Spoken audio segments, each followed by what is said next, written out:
friends. In the last talk, I had given a presentation about the various aspects of personal effectiveness, and I'm happy to have got a fairly positive feedback. However, one of the first requirements that all of you gave me was speak in English. So this time, my presentation will be in English, and I'm sure I'll get some feedback to say now convert this to Hindi. So we'll think about giving you an edition also in Hindi.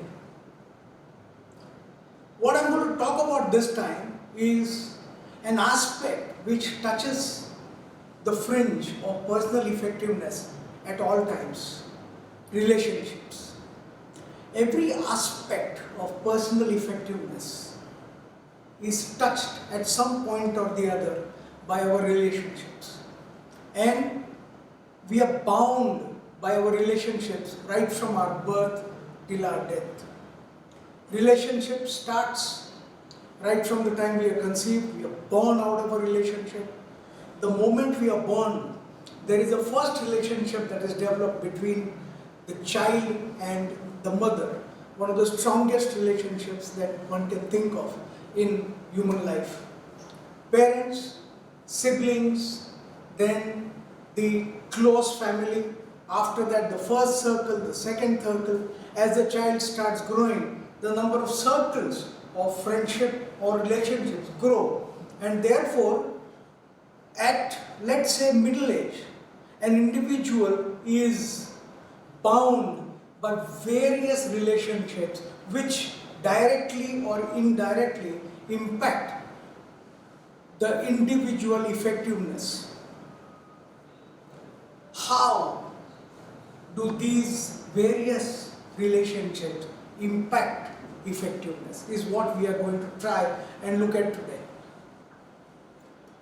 I would like to start with a story, basically because a story normally communicates the various aspects that one wants to convey. A story is easy to remember, and therefore so are the consequences. And as you will see in this instance, the stories can be tweaked because after all they are anecdotes, and I am going to tweak this anecdote to my requirement. The story is about Akbar.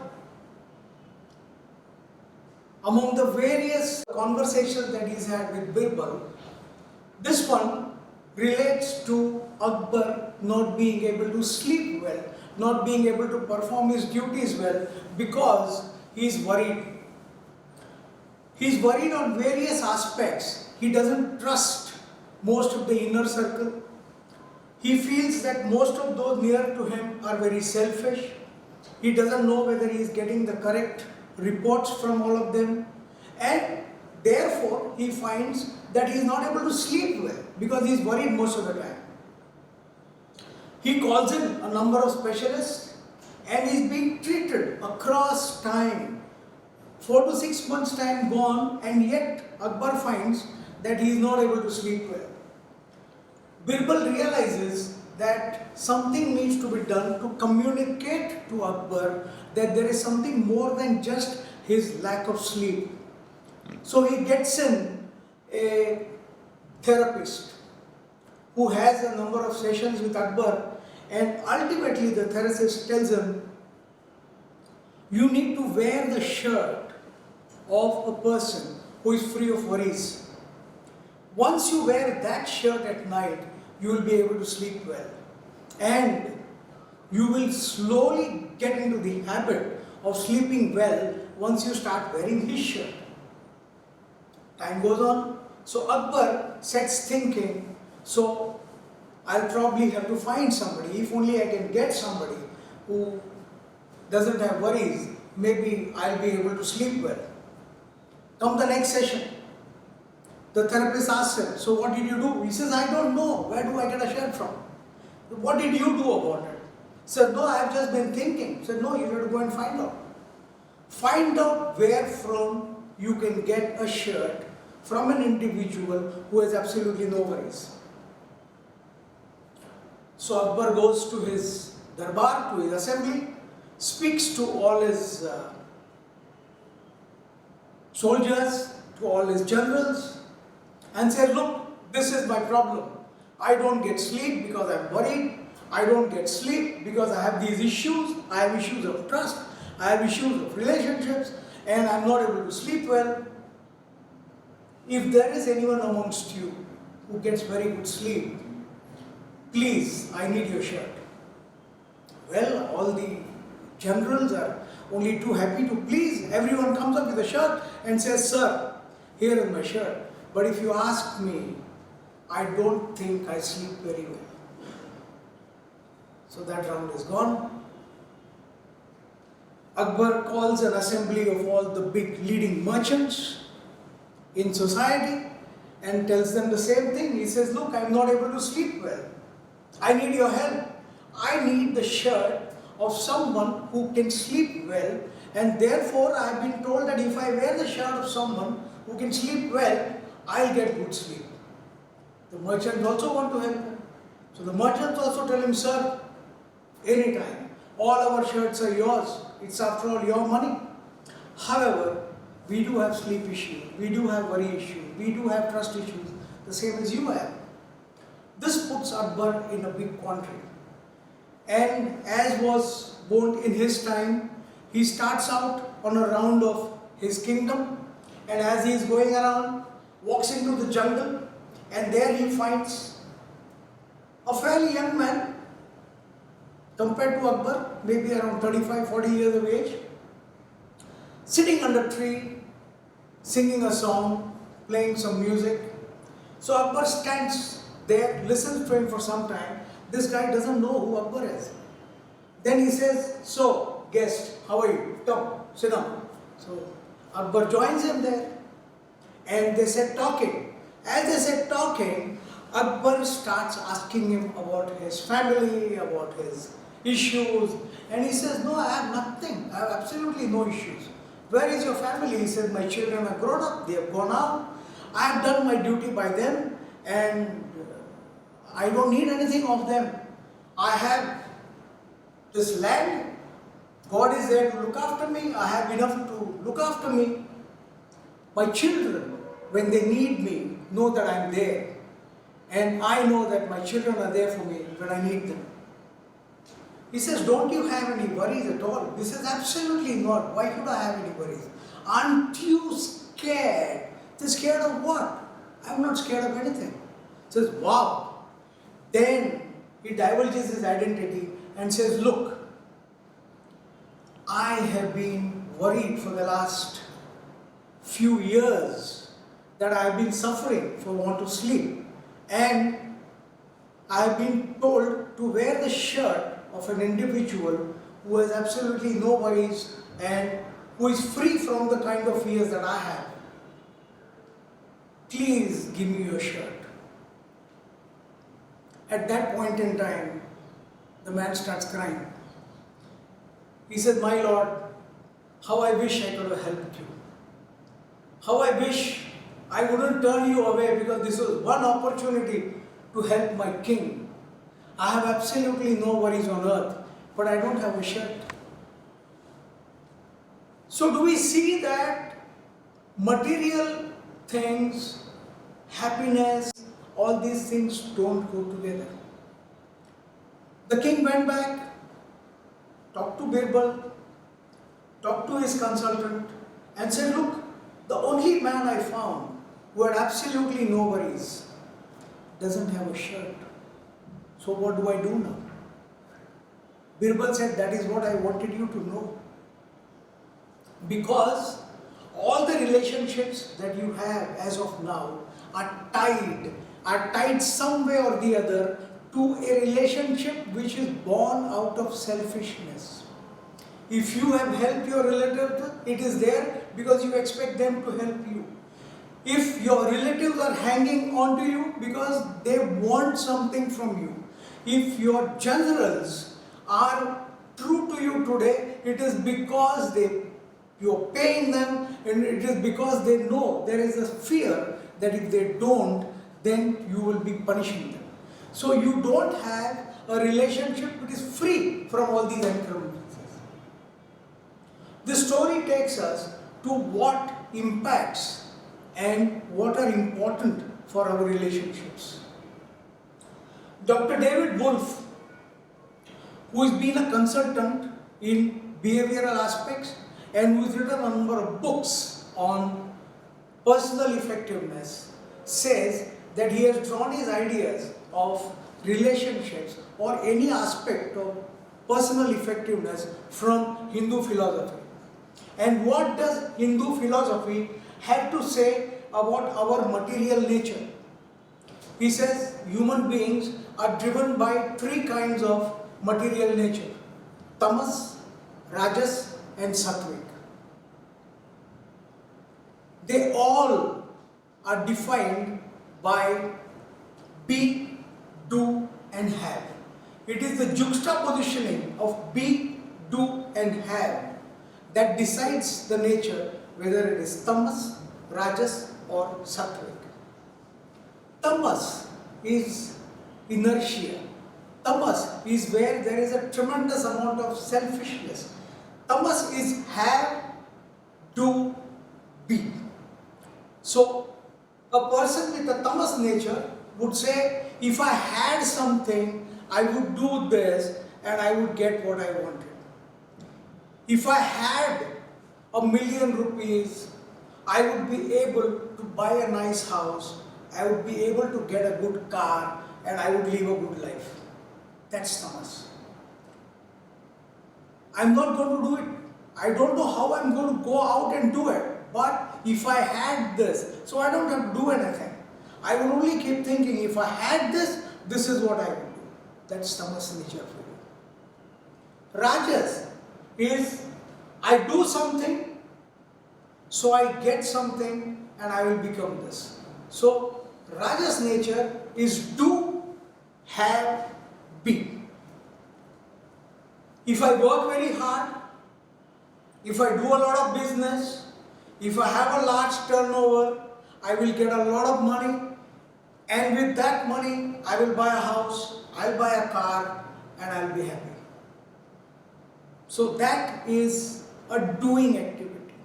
So a person with a rajas nature is always looking after or looking into what kind of activity will give him what he desires. Whereas sattvic, the nature that our philosophy, Hindu philosophy, as well as the research of Dr. Wolf say is sattvic is perhaps the best kind of nature to have. It is be, do and have. I am happy. I am what I am. Therefore, I shall do what is required of me in life, with my relations, with my people, on my job, in my day-to-day activity, and therefore I shall have peace of mind. It's difficult for every individual to have a sattvic attitude to life in every aspect. But the more and more that we can switch to a sattvic attitude, mind you, we are all a combination of all the three. We are at times tamasic, we are at times rajasic, and at times sattvic. But what rules my life? If what rules my life, what drives me on a day-to-day basis is my sattvic nature, then I am bound to lead a fuller life, I am bound to have much better relationships and therefore lead a more fruitful life. So what are the factors that would enable good relationships? First and foremost, if we start at the highest level of relationship, then it is devotion or bhakti. In devotion, it is unquestioned loyalty, unlimited love, and absolute blind faith. And therefore, I would be wary of a devotion to anyone else except the Lord. Because being devoted to an individual means being blind to the negatives of that individual. One does love our brethren or those who are close to us, despite their negatives. But to have devotion, maybe yes, in the younger days, we do have a devotion to our parents. We do not want to listen to anything negative about our parents or maybe our siblings. As we grow up, we start seeing some of their faults, some of their negatives, and we start wishing that maybe it would be better that they didn't have them. But we still love them. Despite their shortcomings, despite their faults, we still continue to love them. And that's a second enabler of a good relationship. When we come down from devotion and we realize that there is somebody whom I love as a whole, despite all the negatives that the person may have, that is love. Love again is forgiving. Love again is unquestioned. Love is unconditional. So if there is love, and by definition love cannot have any conditions, if there is love, then there is an excellent relationship. Then we come to trust. Love begets trust. But there can also be trust in a relationship which does not have love. It could be a superior subordinate relationship, it could be friendship, it could be in business relationship. If there is trust, then there is a very good chance of an excellent relationship being developed. Now, how one develops trust? One develops trust or a trusting nature from the way one has been brought up in life. Am I brought up in an environment which permits me or which encourages me to trust other people? Then, by intrinsic nature, I start trusting people. If I am brought up in an environment which teaches me not to trust people, which constantly tells me beware of other people, they could be deceiving you, then maybe I will have difficulty in trusting. But believe me, the more one learns to trust other people, the better one gets in one's relationship. This is as far as the individual is concerned. As far as the other person is concerned, in the relationship. Now I might trust other people. How do I get those people to trust me? It's by my behavior. So do I continuously behave in such a manner that I justify the trust that other people have in me? If I have said I will do something, do I stand by my word? Do I stand by word again and again and again? And do I ensure that if I am not going to be able to fulfill whatever I have said I will, I go beforehand and I am there to say, look, this time I have not done this, but I am going to do this as early as I can. I don't give my word unless I am sure I can do it, but once I give my word, I make sure that I stand by my word. That's trust. And the more one gets experience of trust in relationship like this, the better that the relationship would grow. Being responsible.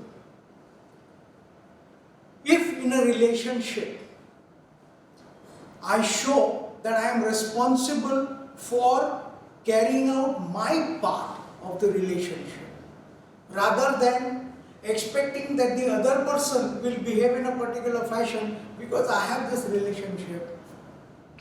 If I take the responsibility, the onus on myself, on exhibiting that I need this relationship, I need to support this relationship, that again is a factor that enables a healthy relationship. Affection. When there is genuine affection, again, all these, the various parameters which are enabling for trust are those which need to be exhibited by an individual regardless at times of what the other person is exhibiting. Because my exhibition of these parameters is right now based on my intrinsic feelings, on my intrinsic attitude. It is not dependent on how the other person behaves with me. That we will come to at a later stage. How I will behave. If I am genuinely fond of someone and I show that affection, I show a genuine affection even when that person is wrong. I do point out, I give feedback. I say, look, this is something that I am not happy about. But I am not happy about a behavior. I am not talking about the individual. If I am able to segregate the individual from his behavior and talk only about the behavior, and I still say, look, as a person, I am still fond of you. That again is something which enhances trust. Empathy. Empathy is something which simply cannot be put on. I cannot only make a show of being empathetic. Can I listen with empathy? Can I show that concern when I am listening to somebody? And when I am listening with empathy, I keep giving prompts to say, yes, I am listening. And when I am listening with empathy, what is my body language? If my body language is an open body language, I see the person eye to eye, I give a smile, and I keep nodding to say, yes, I am with you. Yes, I am listening to you. Yes, I understand. Those are factors which would lead to a better understanding and a better relationship. So are all these factors standalone by themselves? Are all these factors such that even if one of them is absent, there would still be a good relationship? I doubt. Love among the brethren, love may not be present where you are talking about relationships which are business relationships which are to do with, say, office relationships, but there the love would be replaced by respect. When there is mutual respect, regardless of whether it is a boss-subordinate relationship or whether it is a relationship between two individuals of the same caliber, of the same grade, if there is mutual respect, again, that will foster healthy relationships. So what happens? What are those factors which would perhaps breach this? Which would perhaps cause a crack in relationships? I would say the first and foremost in this would be a breach of trust. If I trust someone, and if I trust someone with full faith, a single act of a breach of trust can cause a crack which might take months and months to heal. History is replete with so many instances where just one act of a breach of faith has caused wars.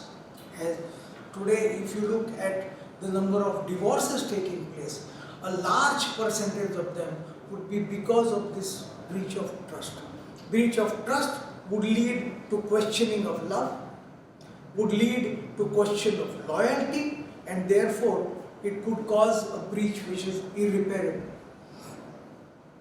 If I develop a relationship which is based on expectations that that person will do something for me in return for my friendship or for my relationship, again, the day those expectations are not fulfilled, I am going to go in for a shock. Again, that relationship cannot be called a healthy relationship because it is not based on mutual trust, it is not based on mutual self-help, it is based only on expectations, which is selfishness. So any relationship which is based on selfishness is again bound to meet resistance at some point in time. If I am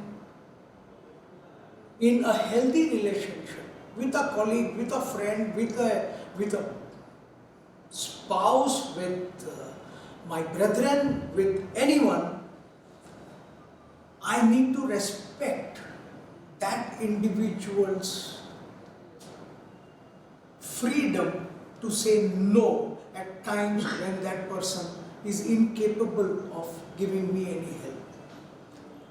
In a relationship, if I have the confidence, I believe that that person can help me, I have all the right to go and ask.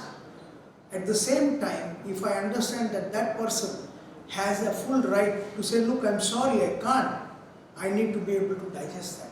So relationship is all based on mutual understanding of what I need to do to get that relationship going. Similarly, being judgmental. If I'm judgmental of what the other people are doing, or what the friend is doing, or what my colleague is doing, without understanding the motives, without discussing with him, again, I'm likely to lead to a situation where that relationship is bound to sour.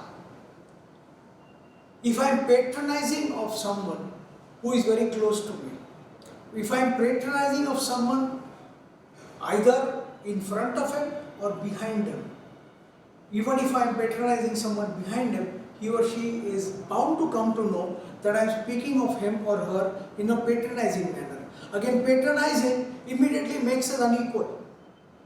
Unequal in terms of respect for each other.